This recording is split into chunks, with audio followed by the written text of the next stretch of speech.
সংস্থার পক্ষ থেকে আমরা এখানে এসেছি, কারণ হচ্ছে আমরা যে ওই স্কুলে চাকরি করি, আমাদের এখানে বেতন খুবই নিম্নমানের। একজন শিক্ষক হিসেবে আমরা স্কুলের শিক্ষার্থীদেরকে পাঠদান করতে গেলে আমরা উন্মুক্ত মনে তাদেরকে শিক্ষা দিতে হবে, কিন্তু আমাদের মনে যখন একটা টেনশন থাকে তখন আমরা সম্পূর্ণ ফ্রিভাবে এবং স্বাধীনভাবে একটা শিক্ষার্থীকে আমরা শিক্ষা পাঠদান দিতে পারছি না। করতে হবে, করতে হবে, করতে হবে, করতে হবে, চলবে না, চলবে না, চলবে না, চলবে না, করতে হবে, করতে হবে, করতে হবে, করতে হবে।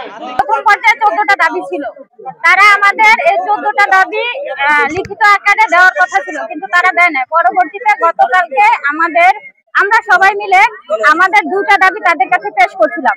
তারা আমাদের দাবিগুলো তো মেনে নেয়নি, বরং আমাদেরকে চাকরিচ্যুত করার হুমকি দিয়েছে, যে তারা আমাদেরকে চাকরিচ্যুত করলে এবং আমাদেরকে চাকরিচ্যুত করলে তাদের কিছু হারানোর নেই।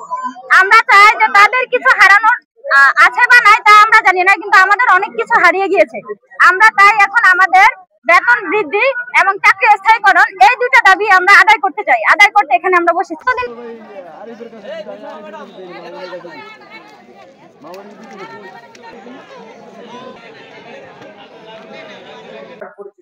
আমি Riyaz Hossain, coordinator cooperation in development, এই সংস্থার কোঅর্ডিনেটর হিসেবে আছি। আমি আসলে টিচারদের প্রতিনিধি। আমি মনে করি আমি তাদের অ্যান্টি পার্টি না, আমি তাদের প্রতিনিধি। তারা আমাদের মাধ্যমে এই তথ্যগুলো অস্ট্রেলিয়া পৌঁছাইতে পারে এবং এখানে যত সুবিধা অসুবিধা আছে আমরা দেখি। কিন্তু আজকে তারা যেই জিনিসটা করছে, হঠাৎ করে কর্মবিরতি দেওয়া।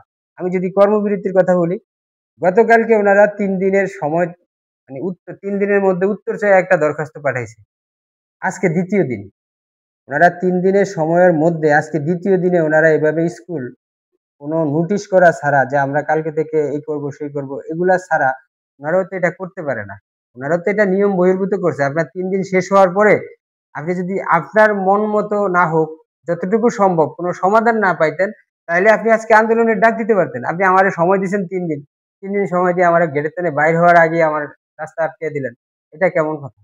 এটাতে ওনারা আমাদের সাথে নীতি বিরোধী কাজ করছে। উনি আমার কাছে চিঠিটা আছে, এই যে গতকালকে চিঠি দিছে, দেখেন যে এখানে এই 23/11/2025 গতকালকে চিঠিতে উনি আমাদেরকে 3 দিন সময় দেওয়া বলছে। আমরা এটা নিয়ে আরো আলোচনা করতাম পুরো, যে ওনাদের সাথে বসতাম, কিন্তু ওনারা গতকালকে বিকালে চিঠি দিয়ে আজকে সকালে ওনারা এসে এখানে।